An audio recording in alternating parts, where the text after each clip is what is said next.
I am happy to welcome you all to this meeting to discuss problems faced by the agriculture sector and search for their solutions. This meeting is in fact a follow-up of the 51st meeting of the National Development Council. You may recall that the midterm appraisal of the 10th plan had drawn pointed attention to the problems in the agricultural sector and especially the loss of dynamism in this sector, which is a major cause of rural distress.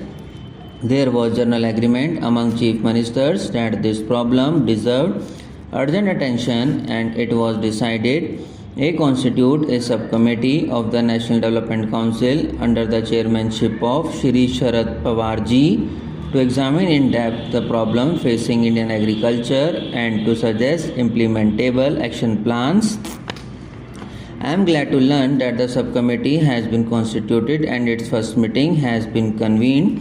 I do not want to preempt the deliberations of the subcommittee, but I felt it was appropriate for the full planning commission to discuss the issues as an input into the working of the subcommittee. Let me briefly recapitulate some of the issues. The MTA has emphasized the role of a weakening of domestic demand expressed in terms of per capita domestic consumption of major farm products such as cereals, pulses, edible oils, sugar, milk, fruits and vegetables since the beginning of the 9th plan, and also a slowdown in export demand. We need to look at various ways to enhance domestic demand. The National Employment Guarantee Scheme is a major step in this direction. We must ensure that the scheme is effectively implemented. For export promotion, apart from the promotional measures for agri-exports, we need to address the fundamental issue of competitiveness, which essentially depends on higher productivity, better quality and lower cost of exportable agri-products and on logistic arrangements for exports, including especially cold chains. Farmers as well as extension needs to be educated to upgrade their skills for improving the quality of products in conformity with the sanitary and high sanitary standards laid down by any international organization or even by an importing country. On the supply side, we need to step up investment in agriculture in general and irrigation and related aspects in particular. The progress in completing ongoing irrigation projects has been very disappointing. We need concerted efforts to expedite ongoing but unfinished projects. The agricultural development of dry land and rainfed areas, which constitute 60% of the net sown area, poses a major challenge. Many of these areas are home to the poorest section of our population. The National Common Minimum Program has committed to introduce a special program for dry land farming in the arid and semi-arid regions of the country. I am told that the Ministry of Agriculture is working on this program in consultation with the Planning Commission. The National Employment Guarantee Scheme will cover many of the districts in these areas.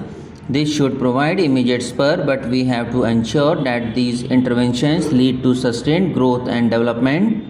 In the long run, we have to make agriculture viable, sustainable and reliable in these areas so as to create large-scale employment opportunities both in the farm and the non-farm sectors. To this end, I had announced the formation of a National Rainfed Area Authority. The Planning Commission has been asked to present workable proposals to this end. Corrective steps are urgently needed to revive agriculture support system like extension, seeds and credit. We had announced a doubling of the credit flow to agriculture in the next 3 years. An action plan to ensure 30% growth rate for all agencies was fixed, and I am happy to state that this target has been exceeded. I hope that implementation of the Vaidya Committee recommendations, on which a substantial consensus has already been built, would pave the way for effective and democratic functioning of the cooperatives, which will provide further boost to the credit delivery system. On other segments of the support system, I understand that the Ministry of Agriculture has taken a number of initiatives. I am sure the subcommittee of the NDC will review these and make them as effective as possible. The other critical requirements for agriculture dynamism include development of new generation technologies, A much sharper focus is required on strategic research for evolving these technologies. This task obviously belongs to the agriculture research system of the ICAR, the state agriculture universities, and the Department of Biotechnology. In this context, it is necessary to operationalize the National Fund for Strategic Agricultural Research as early as possible. Before I conclude, I must touch upon two important points relating to crop diversification and market reforms. Indian agriculture in the future must move from the traditional grain-based strategy followed in the past towards diversification, emphasizing horticulture, poultry, and livestock in order to keep up with the changing consumer preferences as well as to provide higher returns to the farmers in the country. Now, I am happy to welcome you all to this meeting to discuss problems faced by the agriculture sector and search for their solutions. This meeting is in fact a follow-up of the 51st meeting of the National Development Council. You may recall that the midterm appraisal of the 10th plan had drawn pointed attention to the problems in the agricultural sector and especially the loss of dynamism in this sector, which is a major cause of rural distress. There was general agreement among chief ministers that this problem deserved urgent attention, and it was decided to constitute a subcommittee of the National Development Council under the chairmanship of Shri Sharad Pawar ji to examine in depth the problem facing Indian agriculture and to suggest implementable action plans. I am glad to learn that the subcommittee has been constituted and its first meeting has been convened.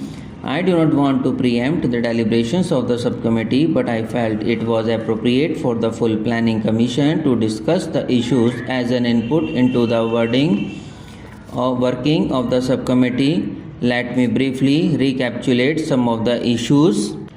The MTA has emphasized the role of a weakening of domestic demand expressed in terms of per capita domestic consumption of major farm products such as cereals, pulses, edible oils, sugar, milk, fruits and vegetables since the beginning of the 9th plan, and also a slowdown in export demand. We need to look at various ways to enhance domestic demand. The National Employment Guarantee Scheme is a major step in this direction. We must ensure that the scheme is effectively implemented. For export promotion, apart from the promotional measures for agri-exports, we need to address the fundamental issue of competitiveness, which essentially depends on higher productivity, better quality and lower cost of exportable agri-products and on logistic arrangements for exports, including especially cold chains. Farmers as well as extension needs to be educated to upgrade their skills for improving the quality of products in conformity with the sanitary and high sanitary standards laid down by any international organization or even by an importing country. On the supply side, we need to step up investment in agriculture in general and irrigation and related aspects in particular. The progress in completing ongoing irrigation projects has been very disappointing. We need concerted efforts to expedite ongoing but unfinished projects.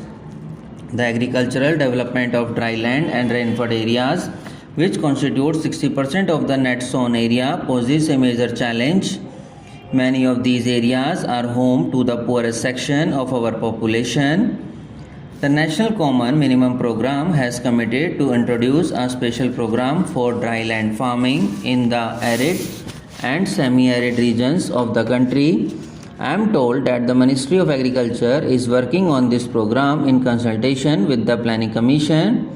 The National Employment Guarantee Scheme will cover many of the districts in these areas.